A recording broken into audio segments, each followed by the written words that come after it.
repeat again an announcement that I shared earlier, just to inform those who perhaps were still looking for a parking space at that time.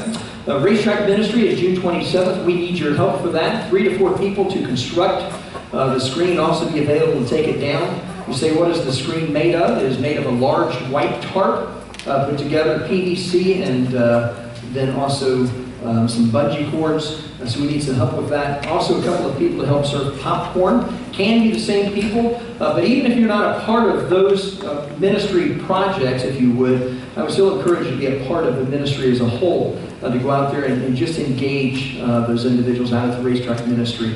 That will begin about 6 p.m. You can contact the church office for additional information, and I know that would be appreciated. Also, just a reminder, be in prayer for those who are currently on the missions trip. Susan and I will be joining them. We're leaving tomorrow.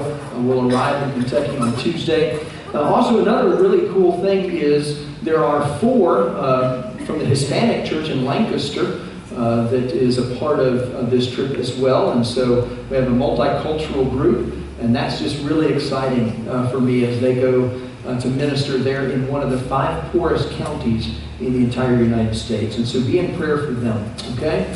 Well, we're continuing our series here in the book of Haggai, and just excited about what God is doing through this particular sermon. I want to begin this morning, though, with a prayer that someone sent me a little while back. And it says this: Dear Lord, so far today, I've done it all right. You know, I haven't gossiped, haven't lost my temper. I haven't been greedy, grumpy, nasty, or even selfish. I haven't been overindulgent. I haven't coveted my neighbor's spouse or even taken your name in vain. And I am very thankful for that. But in a few moments, Lord, I'm going to get out of bed. And from then on, everyone that I encounter will probably need a lot of help from you, right? We can relate to that, can we not? Because we understand how difficult it is at times to live this life. We are called to be in the world, but not be a part of the world. We get all of that. The Christian life can be extremely daunting. It would be a whole lot easier if we could just stay in bed all day, and yet God has told us that's not an option, because He's told us to go into all the world and to preach the gospel, and we can't do that when we're tied to our bed.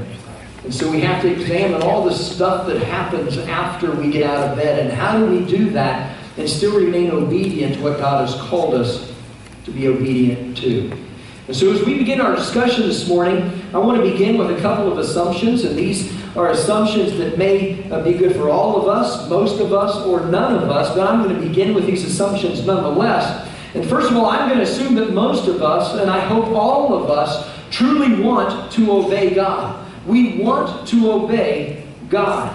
That is, as Christians, people who are seeking not to just be followers of Christ. You know, I'm not a big fan of that term. I like the term imitator of Christ. I believe that's what we're called to be, as an imitator of Christ.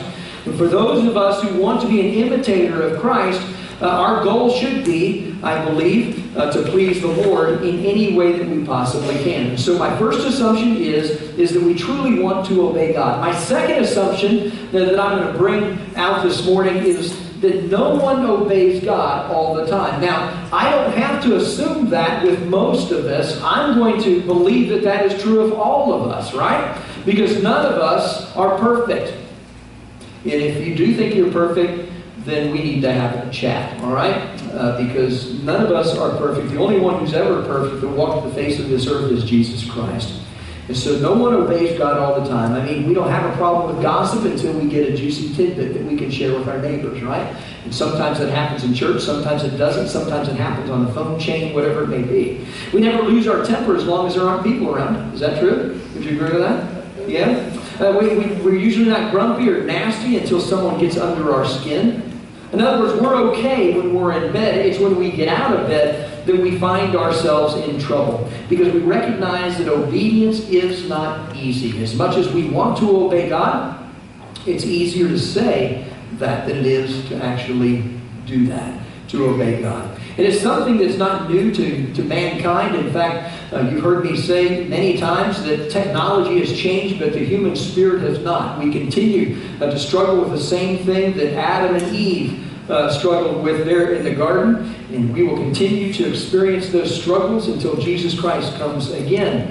And it's so different for the people of Haggai's day. The Jewish people, they found out rather quickly of the importance of what obedience was. Perhaps you remember that for 16 years they kind of did absolutely nothing. They allowed the temple to remain kind of dormant. They had begun the process of rebuilding, and then they kind of got fed up with it. They ran into some opposition. There was excitement initially, but then they got discouraged. And Haggai comes to them and he encourages them to continue through the process. And so 2 more months pass, and the people are feeling, as they've gone through this process, there was excitement initially. Now they feel like quitting once again. It's kind of like this roller coaster of construction that takes place. There's excitement, and then it kind of wanes. And then, the wife tells you need to get on the honey-do list, and you gear back up, and you start to do that again. And what they found is that this time, it wasn't the problem of the Samaritans coming against them. It wasn't the opposition they were getting from the Samaritans. And remember, the Samaritans hated the Jews, but the Jews hated the Samaritans. They didn't get along. It wasn't that at all. This time, it was the fact that God came to them and said, you know what, you're suffering for one reason. And the reason you're suffering is because you are being disobedient to me. You aren't doing what I've called you to do. And so they start to rebuild the temple. Now keep in mind, they've gone through some difficulties, but now that they're rebuilding the temple, why are they rebuilding the temple? Because God told them to rebuild the temple. But that's not the real motive behind it. And so what we find is 3 months pass, and nothing for them personally has changed. They're continuing to go through the same struggles, continuing to have the old problems, and they look at the temple and realize that it is still a long way from being finished. And what happens is the people do the same thing that we have a tendency to do today. They begin to ask one simple question: is it really worth obeying God? You ever asked that question? You ever thought that question? And that's where the people are. So Haggai comes along and he delivers what is his 3rd message out of a 4-part series for Haggai. And it's a sermon to the people where we find God is speaking directly to those who wondered why things weren't getting any better. And it's an important message for us who find ourselves in the same boat. I don't know what circumstance your life may be in right now. I don't know what struggles you're going through, whether it's emotional or financial or relational, spiritual, whatever it is that you're dealing with, I don't know. But what I do know is God does. And I also know that you may be sitting here today as you're going through these struggles of life, and you're wondering perhaps, is it really worth it? Is it really worth it to serve God? I want you to pay special attention this morning to this message, if you would. We find ourselves in Haggai chapter 2, verses 10 through 13.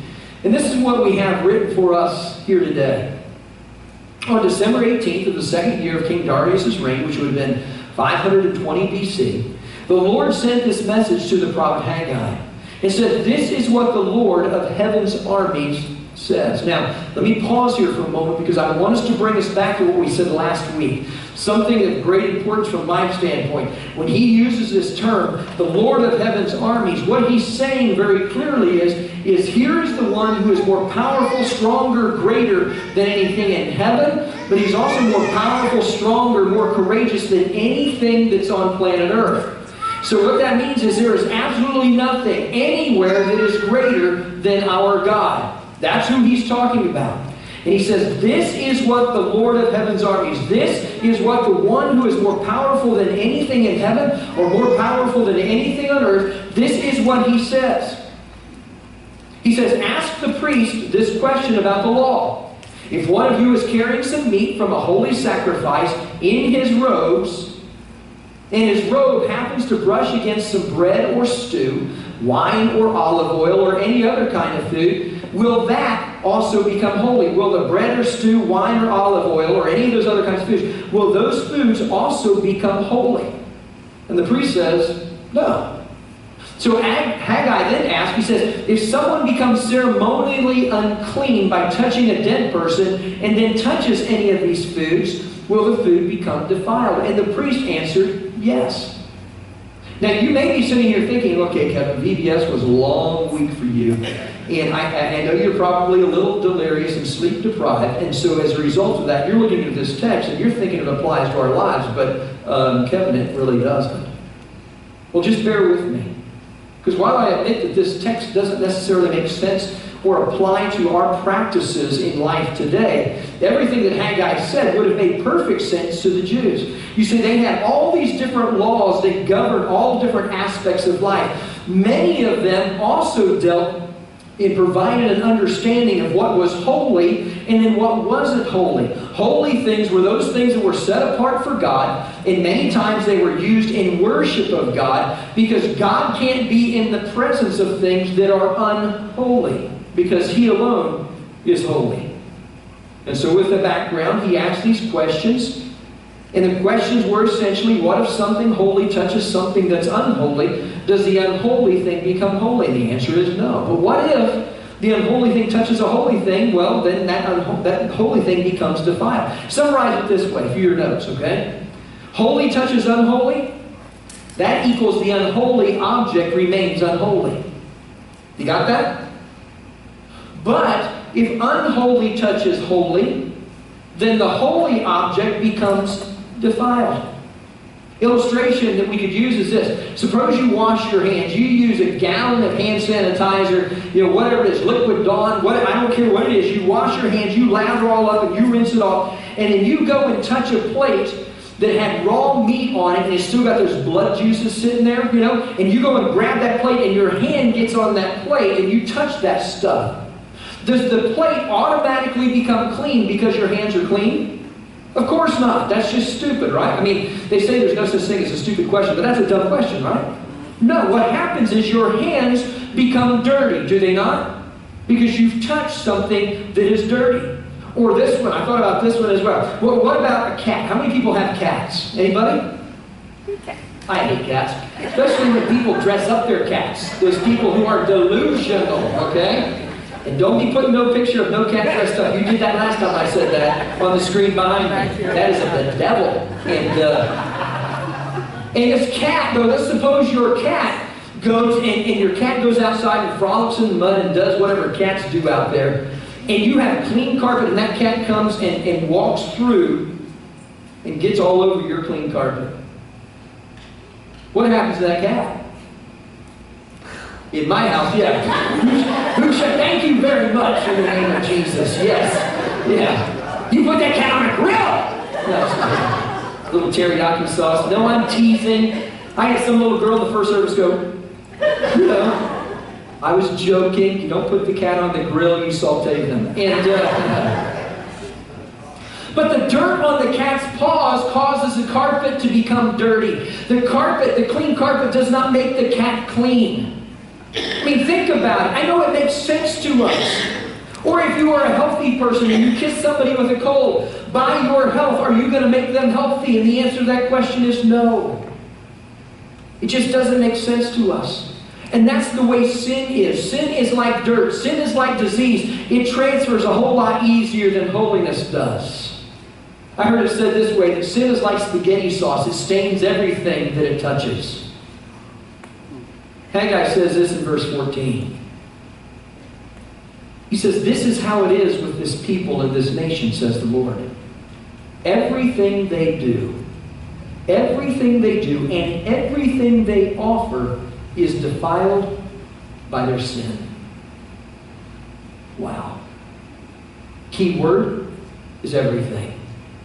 You see, God wanted them to do more than just build a temple. I mean, that's what we see. They've got this huge task before them. They have to build this temple. They have to make sure they have all the supplies. And they have to follow the plan. It's not going to be as grand as Solomon's temple. And remember, last week we had some of the people who were there when Solomon's temple was originally constructed in place before Babylon came and destroyed it. They're lamenting the fact that that temple is no longer there, and the new one just doesn't have all the stuff that Solomon's temple had.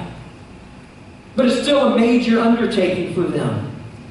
And God wants this temple built, no doubt. But more than that, God wants the heart of the people to be fully devoted to Him. God is not interested in a big house filled with empty hearts. He doesn't want animal sacrifices offered by someone who isn't willing to have a heart sacrifice themselves. And that's where it applies to us. So often we have a tendency to go through the motions. We play the religious game. We know how to act when we walk through the doors of the church. In fact, I may even take it a step further. We know how to act the minute our front tires hit the parking lot of the church, right? We kind of put on this different demeanor. You might still be yelling at the kids, but you're using nicer words, okay? Holy words. Come through the door, we put the smile on our face. We stand when we're supposed to stand. We sit when we're supposed to sit. And then we leave, and the minute our car gets out of the parking lot, it's back to the same old stuff. You fill in stuff with whatever words you want to use. And that's what happens. And we think we're fooling God, but you can't fool God. Because God is not impressed by religious ritual unless it's accompanied by humble heart. And so to wrap that up, to summarize just a little bit, holiness is non-transferable. And number two, holiness begins in the heart. And that's really the whole part. The point of all of it is God wants your heart, because when He has your heart, He knows that soon He's going to have every other part of your life. And that's why Proverbs chapter 4, verse 23 says this. He says, guard your heart above all else, for it determines the course of your life. So what about your heart? Napoleon, perhaps you've heard of him during history class. Some of you enjoy studying battles. There's a story about one of Napoleon's soldiers who was shot just above the heart. So they took him into wherever they went, a tent, I would guess, or something like that. And they began to perform surgery to remove the bullet. Now keep in mind, back in the day, they didn't have anesthesia. Kind of wrap your brain around that one. Okay? And the story goes that while the doctor was removing the bullet, the soldier boldly said, 1 inch lower? 1 inch lower, and you'll find the emperor. I love that. It makes me wonder if they were to fillet my heart open, would they find Jesus in His rightful place? Quite a question for us. Let's continue reading in verse 15 through 17. God speaking to them and says, look at what's happening to you. Before you began to lay the foundation of the Lord's temple, when you hoped for a 20 bushel crop, you harvested only 10. When you expected to draw 50 gallons from the winepress, you found only 20. I, God, sent blight and mildew and hail to destroy everything you worked so hard to produce. Even so you refuse to return to me, says the Lord. And what we find here is how God is reminding them of what it was like before they began to rebuild the temple. They were going broke economically. They were going broke spiritually. Every time they made $100, it seemed that half of it just disappeared. They would invest $1,000 in a sure thing, and by the next week, they had lost $600 of that. Everything they touched, it seemed to turn south. The entire nation, the people of God, these are the people of God. The people of God were in economic decline. Why? Because they refused to obey God. They had disobeyed God. They were in spiritual decline just as much as they were in economic decline. And yet, what does God say to them? He says, look, I have all this happening. You expected to get so much more. I sent blight. I sent mildew. I sent hail to destroy everything. Who did it? God did it. You worked so hard to produce all of this stuff. Even so, you refuse to return to me. And in that statement shows us everything that God desperately wants from His people. Not just the Jewish people, but from us. Corporately, yes, but also as individuals. He wants His people to turn back to Him. He wants His people to put Him at the center of their life. And I know we ask the question, well, Kevin, did you see what God did to them? Did you see what God did to them? Yeah. But in that, there's also an important principle that we often misunderstand, and it's this: that God disciplines in order to restore, not to punish. Well, it sure feels like punishment. Well, maybe if you pay attention, in spite of all of that, and return to Him, then you realize the restoration that's available to you, rather than viewing it as punishment. He wants to get their attention so that they would turn their hearts back to Him. And let's be honest, we waste hours, we waste days, we waste weeks and months and even years blaming everyone else for our problems. But after you're through blaming the world for what mess you're in, realize you still have to deal with God. And the quicker that you deal with God, the quicker that you turn your heart back to Him, I will tell you, the quicker your life gets better and you can move forward in life. And remember, if you've heard nothing else as we've gone through this series, remember this, that God doesn't take us back to our past. Did you hear that? If God doesn't take us back to our past, why are we wallowing in it? Why are we allowing that to control us and to consume us? Why are we allowing the enemy? And we said at the beginning of this with a video, and we believe this with all our heart, that Satan is real. He's not prancing around in red tights and carrying a pitchfork, but he is a real entity. He wants to kill, destroy everything that he can. He wants to keep us from giving our hearts completely to the Lord. And so how does he do that? He continues to bring up our past over and over and over and over again. Let me just say this very clearly. God doesn't give a rip about your past. What He cares about is your future. So God does not go back to your past.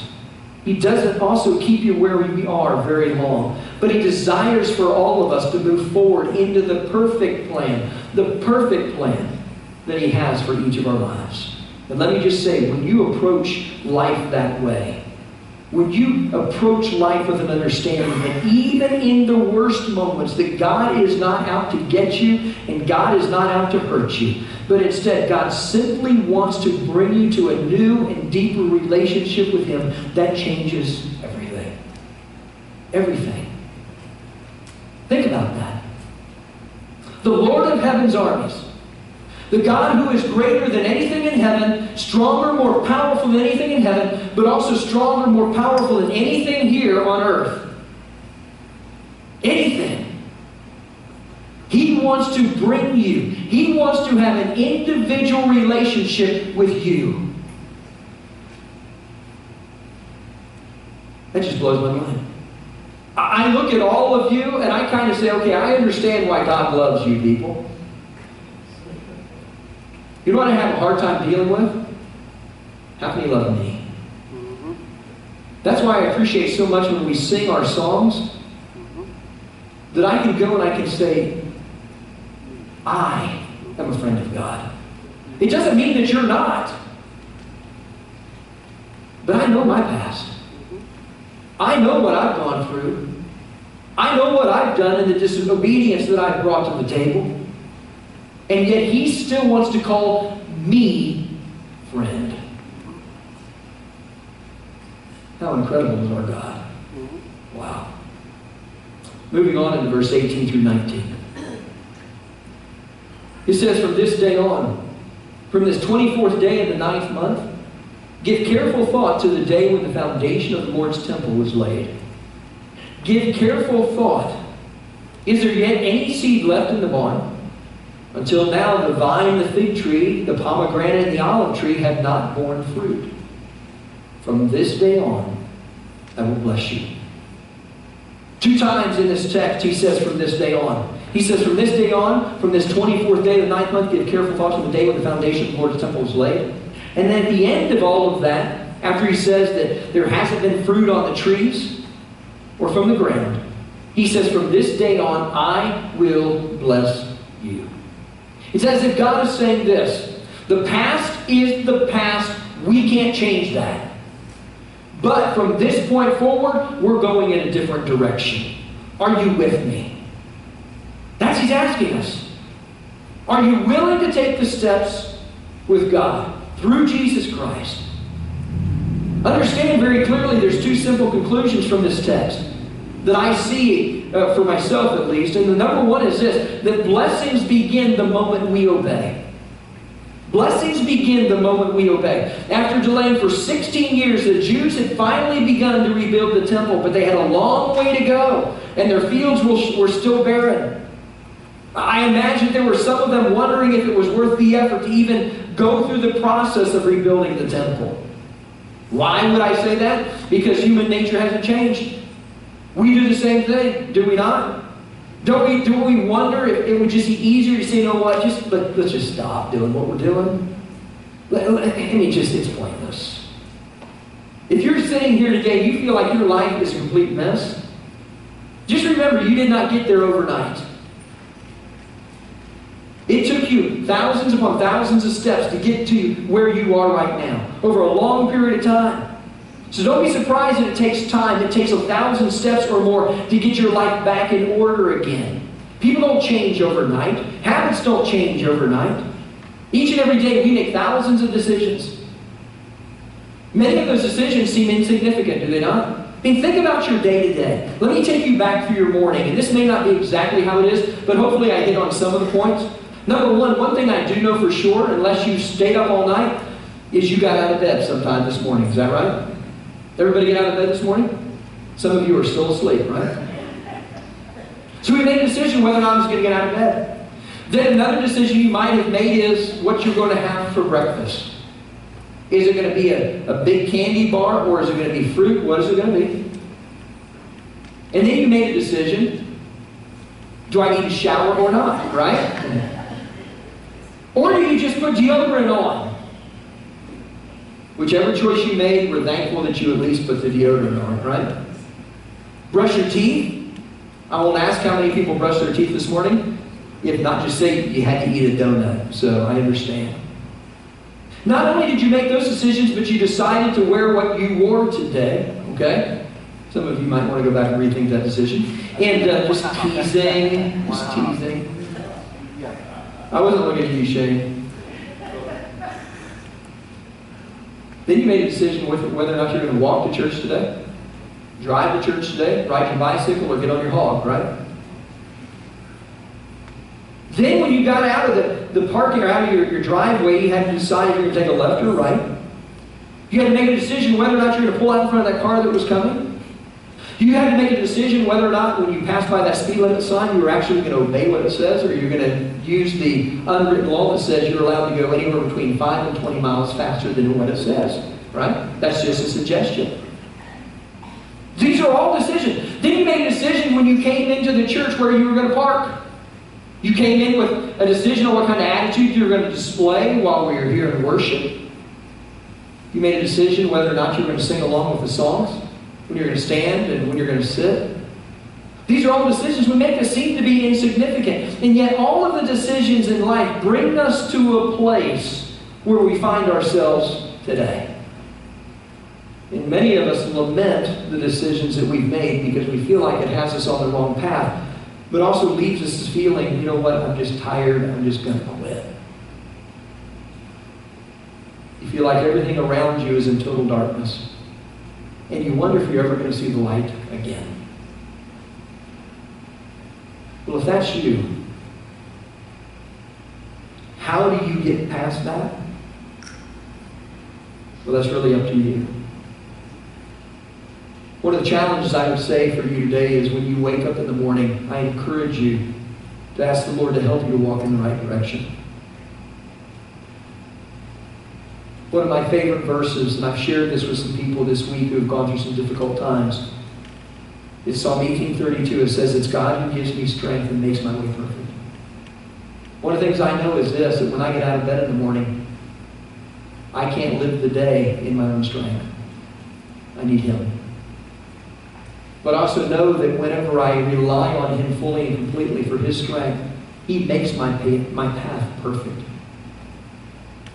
That's not to say there's not times when I deviate off and say, God, I know better than you. But if I stay on the path He has for me, it will be the perfect path. And if you're here today and you feel like you're just walking in darkness, then I encourage you to take those tiny steps towards the light of God. And little by little, the shadows of life begin to disappear. And one day, you're going to wake up in the blazing light in the presence of God. And you're going to experience Him in a way that you've never anticipated. But you've got to be willing to take those tiny steps each and every day in the right way. In fact, 1 John 1:7 says, "But if we walk in the light as He is in the light, then we have fellowship with one another. And the blood of Jesus Christ, His Son, purifies us from all sin." And so the first thing that is clear for me, at least, is that blessings begin the moment we obey. The second thing that's clear to me is this, is that the harvest will come eventually. Now, I'm not a farmer, never claimed to be a farmer. But one thing that I know is this: if I plant a seed today, I cannot expect a harvest tomorrow. You guys buy into that? No, you plant the seed, and then you have to water it, right? And then it takes sunshine, and God works miracles, and soon this little plant pokes its little head from the soil. And then, after a period of time, it continues to grow. We have some tomato plants in pots on our deck, Susan's little project, and there's little buds that are happening now on some of the tomato plants, and soon there's going to be a little tomato that's going to continue to grow and eventually be red and ripe and edible and so forth. But we're not going to harvest it right away. And so you don't plant today and harvest tomorrow. We all get that. Understand, for the Jews, historically, it took 4 years. 4 years. For the project of rebuilding the temple to end. They faced continuous opposition. They likely had discouragement along the way. But in starting to rebuild, what they were doing was planting fresh seed in the ground that had not come up yet. But God is saying, listen, don't worry. You are going to reap an abundant harvest eventually. Just be faithful to the promise that I've given you, and the harvest will come in. Now, I've got to tell you, dads, on this Father's Day, that this is a challenge for all of us. Because if you're like me, there's times as you are raising your kids where you wonder if your kids will ever get it. You know?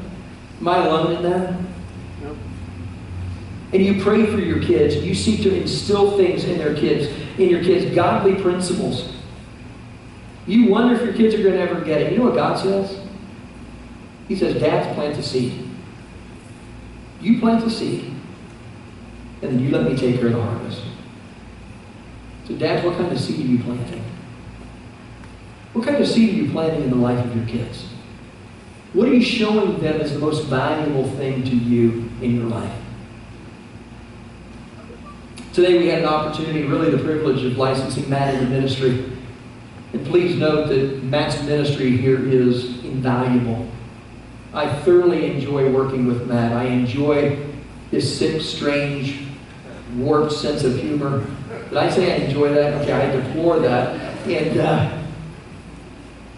I appreciate his creative ability, but the thing that I appreciate the most is his love for the Lord. And his desire to see the students as a part of this church and the adults of this church to make decisions for Jesus Christ and live for Christ. I love to watch Jess, her quiet support for Matt. But I will also tell Matt and Jess that at times ministry is difficult, and I'm sure you've already experienced that. And there's times when you grow weary in serving the Lord. If you haven't experienced that, you will. There's going to come times in ministry where you're going to wonder if your efforts are in vain. And what God says to you is that, listen, you plant good seed, and I'll take care of the harvest. That's hard to do at times. This past week we had an opportunity to see good seed planted through Vacation Bible School. One child made a decision for Jesus Christ. That is incredible. Praise the Lord for that. I was so thankful when they brought that little girl to me. She was only about yay high. And she walks up with those big brown eyes and looks at me. And I said, I heard you have good news. Uh-huh. I said, did you ask Jesus in your heart? And she smiled. She said, yes, I did. There's a party going on in heaven because of that. That's worth celebrating. What you do not know is that little girl has been a part of our Wednesday night children's ministries for a number of months. Seeds implanted, implanted, implanted, implanted. We were able to see the harvest. Doesn't mean that we always will. But God hasn't called us to the harvest. He's called us to the planting of good seed. And I can't tell you how many times I've been blessed in my ministry over the years from people who have sent an email or sent me a letter or called me and spoken to me and shared with me about how they were moved and touched in ministry, that whether it's youth ministry and pastoral ministry. I will tell you that some of those people were hard to deal with. And I know that may come as a shock to you that there's people in the church family that are hard to deal with, right? It might even be yourself.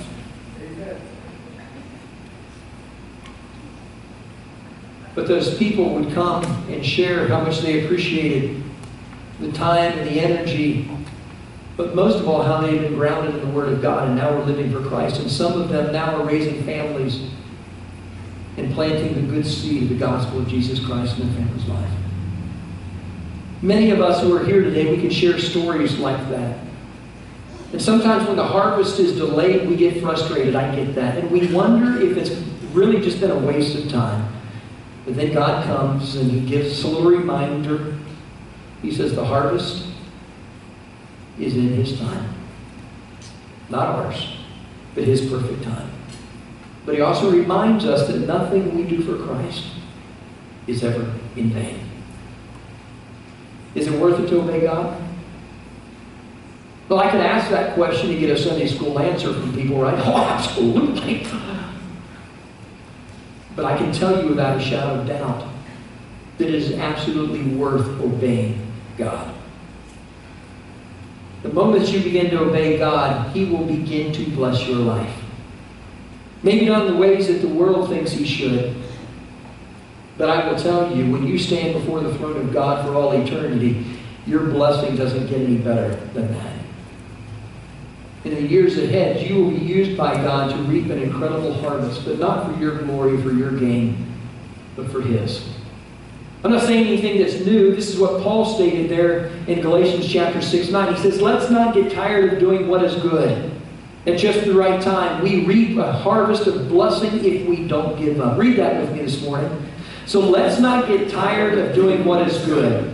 At just the right time, we will reap a harvest of blessing if we don't give up. I love that last statement. We will reap a harvest of blessing if we don't give up. And there is the secret of obedience. The secret of obedience is never give up. Say that with me. Never give up. Say it again. Never give up. And these three simple words give us the hope to continue to go. Never give up doing good. Never give up on serving the Lord. Never give up on helping others. Never give up on living for Jesus Christ. And if you don't give up, then you will reap an incredible harvest. And one day, we can stand before the throne of God. And we can stand not only as brothers and sisters in Christ that are gathered here, but there will be people from all over the globe, of every tribe, of every nation, that will be there gathered with us around the throne of God. There may be every tribe and every nation, but there will not be denomination. Let me just throw that out there. And let me say, my prayer is that some of these kids that we got to minister to, that we got to plant good seed in the lives of this past week, that we will stand around the throne of God forever and we will sing the praises of God. We will be able to shout loud like we did this past week. We will raise our hands and wave them back and forth, and we will be able to bend down and wiggle it low. Whatever it is, for the glory of God. Plant good seed. But to do that, you have to be willing to be obedient. So are you? If your heart was opened, would they find Jesus enthroned there in that place? You committed, obedient to Him. And if not, would you like to do that today? Let's pray.